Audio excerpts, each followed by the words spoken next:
Troisième et dernière partie de l'Africa Newsroom. Nous sommes toujours en compagnie de Serge Awitor, ingénieur consultant en génie civil, Kossi Boniface Nyangénon, ingénieur en informatique, et notre éditorialiste Malik Achar.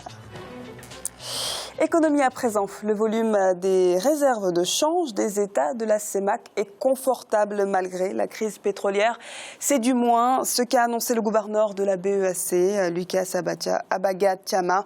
Il s'exprimait le 25 janvier 2017 à Yaoundé au Cameroun en marge d'une conférence de haut niveau sur les réponses que doivent apporter les banques centrales face aux chocs exogènes. Les explications de Birama Saounara. Les cours du pétrole ont été préjudiciables pour les pays de la zone franc, notamment la communauté économique et monétaire de l'Afrique centrale. Cependant, les autorités de la BEAC rassurent. Selon l'ancien gouverneur de cette banque sous-régionale, le volume des réserves d'échange dont dispose actuellement le pays de la CEMAC est confortable malgré la crise pétrolière. Le taux de couverture de la monnaie est d'un peu moins de 70% actuellement, alors que le minimum est de 20%. Avant, nous étions autour de 100%. Les 21 mesures prises par les chefs d'État de la CEMAC lors du sommet extraordinaire du 23 décembre 2016 à Yaoundé vont dans le sens de la stabilité monétaire dans la sous-région.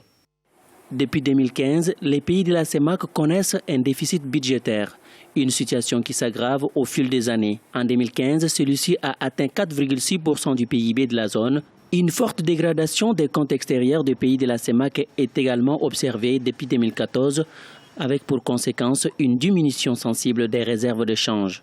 À l'heure où on parle, où tous les pays exportateurs de matières premières de la zone CEMAC, ces pays qui exportent du pétrole, sont tous en difficulté. Le prix du pétrole a baissé drastiquement. De 150, on est passé actuellement à 50. On sait pertinemment que la balance commerciale de la zone CEMAC surtout sont structurellement déficitaires. Selon les analystes, dans la plupart des pays de la zone CEMAC, la hausse des dépenses publiques s'est traduite par une hausse des biens importés et une sortie importante des devises. À cela s'ajoute la baisse des entrées des devises liées à la valeur des exportations, notamment celle du pétrole. De nombreux efforts ont été fournis par les États de la CEMAC pour s'ajuster face à une crise pétrolière qui met en mal la plupart des économies de cet espace. Malik, je me tourne vers vous parce que j'aimerais vous entendre autour de cette chute des matières premières. Pratiquement tous les pays de la CEMAC sont producteurs de pétrole, en tout cas de matières premières. Ils sont conscients de la fluctuation de ces prix des matières premières. Pourquoi ils n'ont pas anticipé, tout simplement? On l'espère du moins qu'ils soient conscients de cette baisse des revenus. Tout simplement parce que les pays rentiers ont du mal à sortir de ce système-là. C'est une absence de volonté politique. Alors on parle toujours de la volonté politique, mais il y a aussi une rationalisation des dépenses. Vous savez, quand vous êtes un État rentier et que vous voyez les cours du brut à $100, ce qui était le cas il y a 2-3 ans, vous avez du mal à vous dire de vous séparer de ce système. Pourquoi? Parce qu'il achète aussi la paix sociale, ce système-là rentier. Il permet justement d'apaiser les tensions, de répondre aux revendications sociales.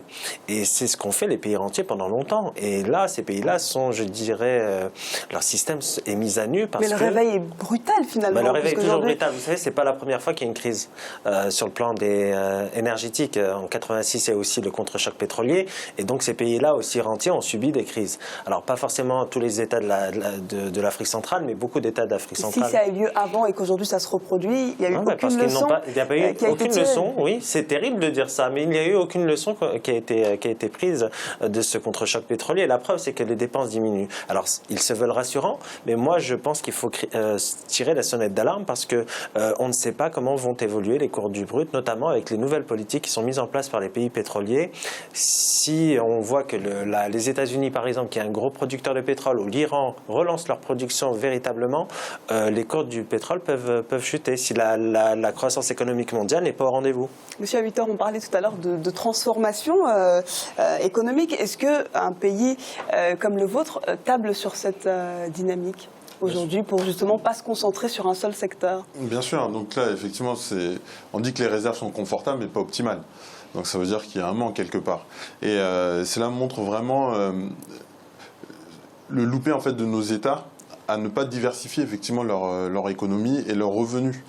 Et effectivement, bon, si je prends l'exemple du Togo, on a pas, il n'y a pas de pétrole, mais la diversification exactement, économique. Donc on est sur le minerai, sur un peu le tourisme aussi. Donc effectivement, on n'est pas posé sur le pétrole, mais effectivement, ça peut être aussi une ressource à exploiter. C'est-à-dire que faire autre chose ne veut pas dire abandonner le pétrole. Mais il faut dire aussi que la CEMAC, elle est confrontée à une zone sécuritaire qui est un petit peu sensible. Le terrorisme a beaucoup pesé sur ses économies. Le Tchad a beaucoup investi notamment. Est-ce que c'est vraiment cela qui a ralenti la croissance aussi, Malik ? Je pense que les conflits, il n'y a pas eu que le terrorisme. Il faut se rappeler des différents conflits. Oui, les instabilités politiques aussi, effectivement.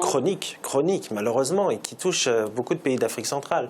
Et notamment ces déplacements de réfugiés qui, légitimement, sont venus vers d'autres pays, d'autres États qui n'ont pas été forcément en capacité de les accueillir et qui n'ont pas forcément des économies assez fortes pour faire face aux chocs politiques externes. Donc, effectivement, le terrorisme est un frein au développement économique. Il empêche justement cette diversification, parce qu'on parle de diversification, mais quand on parle de diversification, pour ces pays-là, on entend souvent le volet agricole. On pense que le volet agricole peut être un recours à la diversification. C'est vrai qu'on parle beaucoup d'économie, mais l'Afrique centrale, M. Niang-Guénon, c'est une des régions les plus riches finalement du continent, en tout cas en termes de matières premières, et c'est pourtant l'espace économique qui est le moins performant. C'est un vrai paradoxe. Oui, on en a parlé. Bon, c'est qu'il n'y a pas de politique d'envergure ou de prévision qui se fait. C'est ça le problème.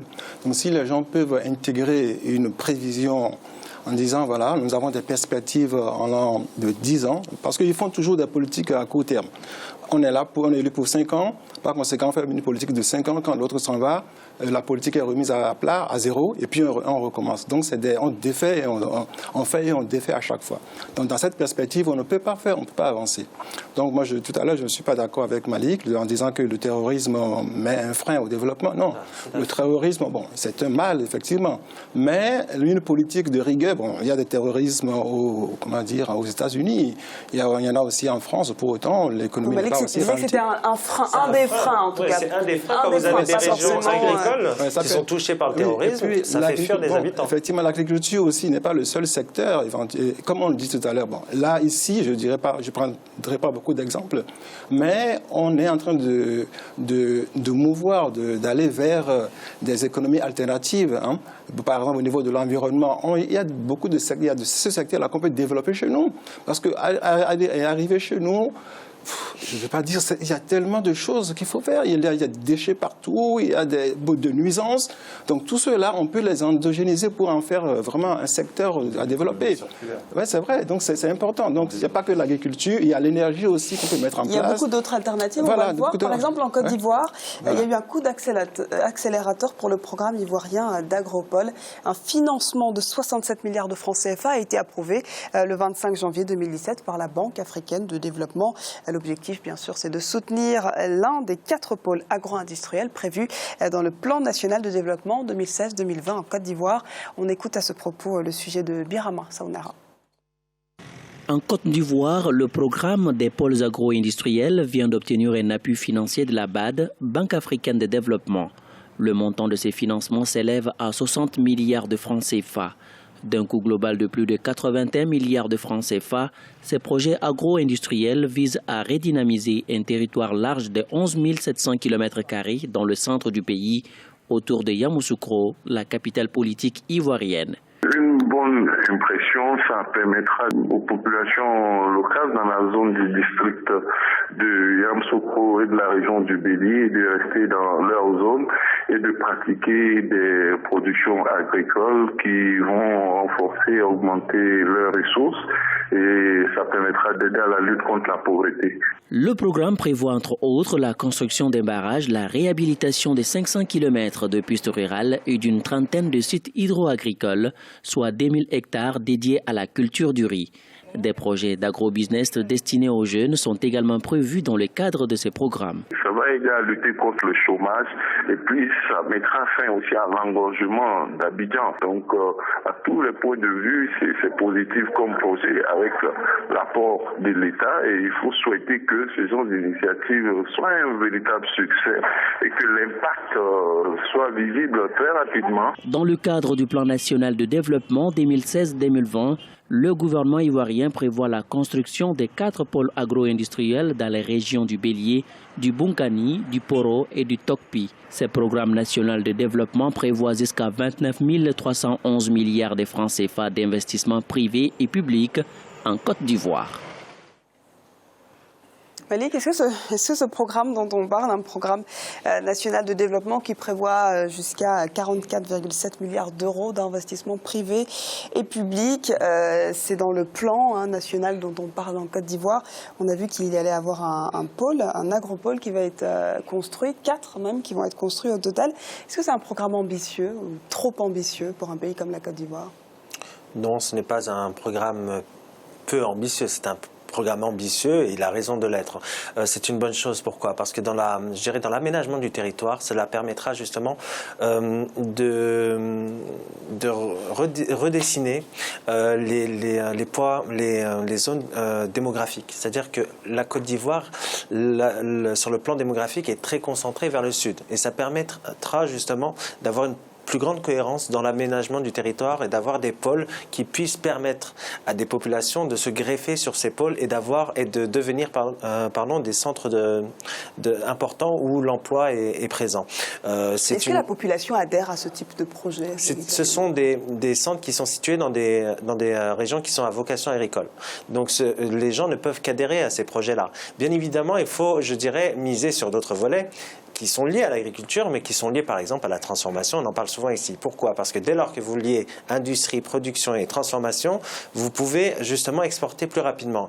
Vous avez aussi, en Côte d'Ivoire des infrastructures nécessaires pour exporter ces produits agricoles. Je parle par exemple du port d'Abidjan, mais aussi de San Pedro, même si celui-là est plus dirigé vers les mines. Mais ces ports-là ont des capacités et ont les infrastructures nécessaires pour permettre à ces productions de sortir de Côte d'Ivoire et d'amener de la valeur ajoutée. Monsieur Victor, quel type d'obstacle vous voyez à ce type de projet qui est en train d'être mis en place? Moi, je pense qu'il n'y a pas forcément d'obstacle. Par contre, il faut être vigilant sur une chose, c'est qu'effectivement, c'est un projet qui est très ambitieux, qui est d'ailleurs, il faut le souligner, qui est financé par la BAD, donc qui rentre aussi dans la stratégie de la BAD de nourrir l'Afrique, éclairer l'Afrique, industrialiser l'Afrique et améliorer les conditions de la vie des Africains. Donc voilà. Donc, ce que je veux dire sera sous le type d'un partenariat public-privé. Est-ce que c'est une bonne chose? C'est une bonne chose, mais attention en fait sur ce programme-là, ce que je voulais dire, c'est que faire attention que les populations qui sont autour, elles par contre ne meurent pas de faim, parce qu'elles ne comprendront pas qu'effectivement on déploie des milliards pour faire un pôle aussi ambitieux que ça, et il leur faut de l'ambition, mais par contre de faire attention que les populations autour aussi puissent en bénéficier. Je pense que c'est là où il va falloir vraiment être vigilant, effectivement. Et on a un autre type de projet qui est très intéressant et ce sera donc notre chiffre du jour qui correspond à 930 millions de francs CFA qui seront mobilisés par la CEAC et la CEDEAO en faveur de la paix et de la sécurité. La Communauté économique des États de l'Afrique centrale et la Commission de la Communauté économique des États de l'Afrique de l'Ouest se sont retrouvés en vue d'harmoniser leur agenda du premier semestre de l'année 2017. Et les deux organisations ont convenu donc de procéder à l'installation en date du 22 février de la nouvelle équipe dirigeante d'un centre interrégional de coordination pour la mise en œuvre d'une stratégie régionale, notamment concernant la sécurité et la sûreté maritime à Yaoundé, au Cameroun. 930 millions de francs CFA mobilisés autour de la paix et la sécurité. Est-ce que c'est un chiffre qui vous parle, monsieur Nyanguenon? Oui, c'est un chiffre qui parle, c'est mirobolant comme chiffre. Mais malheureusement, ces chiffres-là iront acheter des armes. Certainement, on veut faire la sécurité, donc il faut s'armer. Alors, c'est ça le paradoxe. C'est pour protéger la population? Oui, protéger la population. C'est qui vise pacem parabellum, disons, dit l'autre, qui veut la paix prépare la guerre. Donc, il est vrai, c'est la sécurité pour protéger la population. Mais si on peut faire autant pour l'agriculture. Parce que là, l'idée, c'est de créer un centre interrégional de coordination entre deux régions africaines pour lutter, bien évidemment. C'est louable, mais quand même, il faut mettre l'accent beaucoup plus sur le côté vivre mieux, quoi. Monsieur Victor, est-ce que vous êtes d'accord? Est-ce que ces 930 millions ne seront pas utiles, ou en tout cas achèteront des armes, comme le dit monsieur Nyangeno? De facto, c'est clair qu'il va falloir acheter des armes pour se protéger. Déjà, il faut... Mais pas que. Mais pas que. Là, on parle d'un centre, peut-être le fonctionnement de ce centre, ce centre interrégional, une coordination africaine. Mais j'ose espérer qu'en fait, dans cette coordination, ils intègrent aussi la sécurité intérieure de nos pays. Parce que ça, il ne faut pas l'oublier. Parce qu'effectivement, protéger les côtes et les frontières, c'est une chose, mais la sécurité intérieure, parce qu'on le voit. Mais en le faisant de façon collégiale, est-ce que ce n'est pas plus utile, finalement ? Si, bien sûr, parce que ça permet de se changer les idées, ça permet effectivement de prendre ce qui est positif de l'un et l'autre et d'être plus efficace, effectivement. Malik, un centre interrégional qui est créé entre deux régions africaines. Alors c'est, je dirais, dans la suite logique des réunions qui ont eu lieu entre justement les deux organisations, la CEDEAO et aussi cette partie de l'Afrique centrale, la CEMAC, même si c'est la CEAC.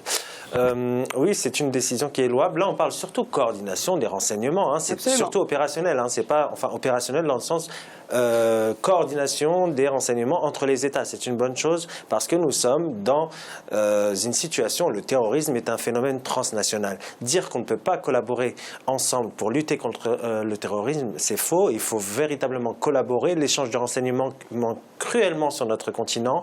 On se renvoie souvent la balle entre États africains et malheureusement les responsabilités sont, je dirais, renvoyées de part et d'autre, alors que finalement cette coopération, cette lutte contre le banditisme, là on parle surtout du volet maritime, la sûreté maritime, mais ça rentre aussi dans ce compte-là, dans cet aspect-là. Cette coopération-là, elle permettra aussi de lutter contre justement la piraterie qui est encore présente, un fléau notamment dans le golfe de Guinée. Donc c'est une bonne chose. Merci pour toutes ces précisions. C'est à présent la fin de cette émission. Le dossier de ce mercredi sera consacré au plan triennal spécial jeunes pour l'autonomisation des jeunes au Cameroun. Remerciements donc à mes invités, Serge Awitor, ingénieur consultant en génie civil, Kossi Boniface Nyangeno. Merci également, vous êtes ingénieur en informatique. Et merci à notre éditorialiste Malik. Merci à vous, Diarra. Merci, Madame Diarra. Et merci à vous, chers téléspectateurs. Merci de nous avoir suivis. Restez surtout sur Africa 24. L'actualité se poursuit sur notre antenne.